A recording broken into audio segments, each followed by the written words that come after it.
Storytime, quand je suis arrivée dans cette classe, il y avait 2 enfants qui avaient des lunettes. 4 mois après, il y en avait 5 qui avaient des lunettes. Et là, je me suis posé une vraie question. Comment un enfant peut apprendre à écrire et lire s'il ne voit pas?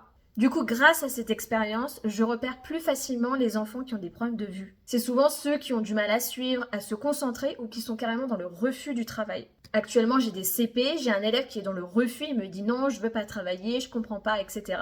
Et en fait, en dialoguant, encore une fois plus, c'est extrêmement important de dialoguer avec les élèves, avec vos enfants. En fait, il m'a expliqué qu'il ne voyait rien de près. Donc voilà, ce n'est pas forcément un problème d'effort ou qu'il ne sait pas lire, c'est tout simplement il ne voit pas et donc forcément ça va le bloquer. Il y a évidemment d'autres symptômes. Un jour j'ai une enfant qui m'a dit j'ai mal à la tête, je me sens fatiguée, comme si elle avait des migraines. En fait, elle était migraineuse et en fait, elle m'a fait penser à moi qui est astigmate. Et donc, j'ai commencé à me poser des questions. C'était souvent qu'elle me disait ça. Et donc, une fois que j'ai dit à la maman, eh bien, en fait, effectivement, elle avait bien un problème de vue. Alors, je ne sais plus c'est quoi le nom, mais vous savez, c'est quand un œil ne voit plus très bien, eh bien, l'autre œil compense énormément. Et c'est donc ça, en fait, qui lui provoquait des maux de tête terribles.